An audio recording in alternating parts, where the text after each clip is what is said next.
ሰላም ሰላም ጤና ይስጥልኝ እንዴት ናችሁ? ውድ የማስተር ሚዲያ ተከታታዮች እኔ በጣም ደህና ነኝ። ሁላችሁም በያላችሁበት ሰላማችሁ ይብዛ። ዛሬ እንግዲህ አዲስ ቪዲዮ ይዤላችሁ መጥቻለሁኝ። እስከ ቪዲዮ መጨረሻ ድረስ አብራችሁን ከቆያችሁ ጥሩ መረጃ የምታገኙበት ይሆናል ማለት ነው። ታዲያ ላይክ፣ ሼር፣ ሰብስክራይብ ማድረግ እንዳይረሳ። ዛሬ እንግዲህ እኔ የምሰራበትን ተቋም ነው የማስተዋውቃችሁ። እንዲሁም ደግሞ በዛ ተቋም ውስጥ ምን አይነት አገልግሎት ለማህበረሰቡ እንሰጣለን የሚለውን ነገር አንድ ላይ የምናይ ይሆናል ማለት ነው። እንደነገርኳችሁ የህብረተሰብ ጤና ስፔሻሊስት ባለሙያ እንደመሆኔ መጠን እንግዲህ አይከን ሆም ሄልዝ ኬር ኤንድ ትሬኒንግ ሴንተር ይባላል። እኔ የምሰራበት ተቋም በድርጅቱ ውስጥ የሚሰጡ የተለያዩ አገልግሎቶች አሉ ማለት ነው። ዛሬ እነሱ ላይ ነው ፎከስ አድርገን የምንነጋገረው። ይህም እንግዲህ ለእናንተ የሚረዳችሁ መረጃ ጋፕ ስላለ መረጃውን ሰምታችሁ ይህንን አገልግሎት ደግሞ ለሚፈልጉ ሰዎች መረጃ ሼር ማድረግ የታመሙ ሰዎችን አትሊስት በዚህ እንኳን መርዳት ከአንድ ሰው የሚጠበቅ ነገር ነው እና ይጠቅማል፣ ለብዙ ሰው ይጠቅማል ብዬ ነው የማስበው። እንግዲህ እስከ ቪዲዮ መጨረሻ ድረስ አብራችሁኝ ሆኑ። ሰብስክራይብ ማድረጋችሁን አትርሱ። እንግዲህ ቤት ለቤት የሚሰጠው የጤና እንክብካቤ ማለት ምን ማለት ነው? የተለያዩ ቲሞች አንድ ላይ ተዋቅረው በግለሰብ ቤት በመገኘት የዛን ሰው ድካም ሊሆን ይችላል፣ አቅም ሊሆን ይችላል፣ የተለያዩ ነገሮችን ሴቭ አድርጎ ለዛ ሰው ህይወት ተደራሽ መሆን ማለት ነው። እንግዲህ ምን ማለት ነው?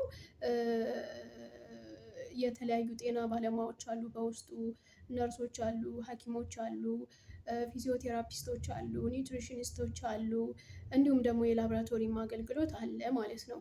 እንግዲህ ይህ ቲም ተዋቅሮ የሚሰጠው አገልግሎት ምንድነው? አንደኛ በቤታቸው ታክመው በቤታቸው ሆነው መድሃኒት እንዲወስዱ የሚታዘዝላቸው ብዙ ታካሚዎች አሉ እና ለምሳሌ ብናነሳ መርፌ ታዞላቸው ሊሆን ይችላል። ሌሎችም በተለያየ መንገድ አድሚኒስትሬት የሚደረጉ መድኃኒቶች ሊሆኑ ይችላሉ እና እነኛም መድኃኒቶች በጤና ተቋም ሄደው ማሰጠት አይችሉም ወይም ደግሞ በግል ሄደው ለማሰራት ከአቅም ጋር ተያይዞ እንዲሁም ደግሞ ከርቀት ጋርም ተያይዞ በተለያየ ምክንያት እንግልት ሊፈጥርባቸው ይችላል። ምንም እንኳን ጤና ቢሆንም ያንን ነገር ያደርጉታል። ነገር ግን የነኚህን ሰዎች እንግልት ለመቀነስ አይከን ሆም ሄልዝ ኬር ምንድነው የሚያደርገው?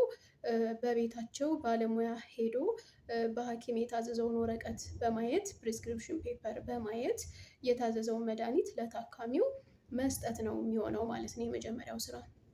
ስለዚህ ይሄ የአንድን ታካሚ ትልቅ የሆነ ሸክም ነው የሚቀንሰው ብዬ ነው በግሌ የማስበው።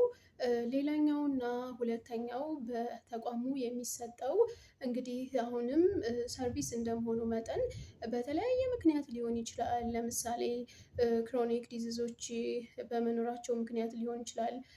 በአክሲደንት ወይም ደግሞ በአደጋ ሊሆን ይችላል። በእነኚህ ምክንያቶች አንድ ሰው ሰውነቱ ላይ የተለያየ ቁስለት ሊኖርበት ይችላል ማለት ነው። ስለዚህ እነኚህን ነገሮች መታጠብ አለባቸው፣ ትሪት መደረግ አለባቸው። አለበለዚያ ግን በቀላሉ ለኢንፌክሽን ሰዎች ተጋልጠው ለተለየ ሌላ ፈርዘር ለሆነ የአካል ጉዳት ሊዳረጉ ይችላሉ ማለት ነው። ስለዚህ እነኚህን ታካሚዎች ደግሞ በቤታቸው ሆኖ በሰውነታቸው ላይ ያለውን ቁስለት ወይም ደግሞ ትክክለኛ ያልሆነ የተፈጠረባቸውን ነገር ውንድ ኬር ማኔጅመንት በሚባል ፕሮሲጀር በዛ በመስራት እነኛን ሰዎች ከእንግልት መቀነስ ነው ማለት ነው። ምክንያቱም ቀን በቀን መታጠብ ይኖርበታል። ያ ሰው ቀን በቀን መሄድ ላይችል ይችላል። በግል ዋጋ አፎርድ ማድረግ ላይችል ይችላል። ከቤት ወጥቶ እዛ ድረስ መሄድ በጣም ሊከብደው ይችላል። ስለዚህ ከዚህ አንፃር የሚጠበቅበት ያ ሰው ምንድነው? የዚህን አይነት ሰርቪስ ወደሚሰጥ ተቋም በመደወል አገልግሎቱን ማግኘት ነው የሚሆነው ማለት ነው። ስለዚህ በጣም ብዙ ነገር ይቀልለታል ማለት ነው። እንግዲህ ሌላኛውና ሶስተኛው ደግሞ ምንድነው? በአሁኑ ሰዓት በሀገራችን የተለያዩ ክሮኒክ በሽታዎች በጣም እየተስፋፉ ነው። በተለይም ደግሞ በሆስፒታል ላይ እኔ እንደማያቸው አብዛኛው ታካሚ የክሮኒክ ዲዚዝ ተጠቂ ነው። እንግዲህ ክሮኒክ ዲዚዝ ማለት እስከ ህይወታችን መጨረሻ ድረስ አብረውኝ ከኛ ጋር የሚቆዩ የማይድኑ ነገር ግን ራሳችንን ከተንከባከብን እና ያ ነገር የሚፈልገውን ነገር ካደረግን ወደ ተስተካከለ መስመር ሊገባ የሚችል ወይም ደግሞ ከበሽታው ጋር ተላምዶ የተለያዩ በሽታዎችን በመቀነስ ሊሆን ይችላል። እንዲሁም ደግሞ ህመምን በመቀነስ ሊሆን ይችላል። ከበሽታው ጋር ተላምዶ ለረጅም ጊዜ አብሮ መኖር መቻል ማለት ነው። ስለዚህ ብዙዎቹ እንግዲህ በክሮኒክ ዲዚዝ ተይዘው በቤታችሁ ሆናችሁ አገልግሎት ብታገኙ ጥሩ ነው። ሆስፒታል ላይ እንግዲህ ብዙ ጊዜ መቆየት ትንሽ ይከብዳል። ከኮስትም አንፃር ሊሆን ይችላል ከተለያየ ነገር እና በየቤታችን የአልጋ ቁራኛ ሆነው በቤት ውስጥ በህመም እየተሰቃዩ ያሉ በበሽታ እየተሰቃዩ ያሉ በጣም ብዙ እናቶች፣ አባቶች፣ እህቶች፣ ወንድሞች አሉ። ስለዚህ ምናልባት ቤተሰብ በተለያየ ምክንያት ሰፖርት ያደርጋቸዋል። ነገር ግን የህክምና ሰፖርቲንግ ሲኖር ደግሞ ወይም ደግሞ በቤታቸው የጤና ባለሙያ ተገኝቶ ይህንን ነገር ሃንድል ማድረግ ሲችል ወይም ማኔጅ ማድረግ ሲችል የተሻለ ለውጥ እነሱ ላይ ማየት እንችላለን ማለት ነው። እንግዲህ እነሱ ላይ ይሄንን ማድረጉ የሚጠቅመው ለምንድነው? ፈርዘር ለሆነ አደጋ እንዳይጋለጡ ከዛም ደግሞ አልፎ ተርፎ ለሞት እንዳይጋለጡ ያለውን ነገር በማየት እና በመቆጣጠር ሲሪየስ የሆነ ደረጃ ላይ እንኳን ቢደርስ ቶሎ ወደ ጤና ተቋም ሄደው ምርመራ ማድረግ እንዳለባቸው ኢንፎርም ማድረግ በራሱ ትልቅ ነገር ነው ማለት ነው። ስለዚህ ሌሎችም በቤት ውስጥ የሚሰጡ የተለያዩ የጤና እንክብካቤ አይነቶች አሉ። ለምሳሌ ያህል በቤታቸው ሆነው በቲዩብ ገብቶላቸው የሚመገቡ ሰዎች አሉ። በካቴተር ሁልጊዜ የሚጠቀሙ ታካሚዎች አሉ። እንዲሁም ደግሞ መጸዳጃ ብዙ ጊዜ ኮሎስቶሚ ተሰርቶላቸው የሚጸዳዱ በዛ መሰረት የሚሄዱ ሰዎች አሉ። እንዲሁም ደግሞ በስትሮክ ሊሆን ይችላል፣ በስኳር ሊሆን ይችላል፣ በተለያዩ ክሮኒክ የሆኑ ዲዚዞች ሰዎች በቤታቸው ሆነው ያለምንም የጤና ባለሙያ እርዳታ ቤታቸው ሆነው የሚሰቃዩ በጣም ብዙ ወገኖች አሉ። እና ለእነሱ እንግዲህ የመረጃ ጋፕም አለ።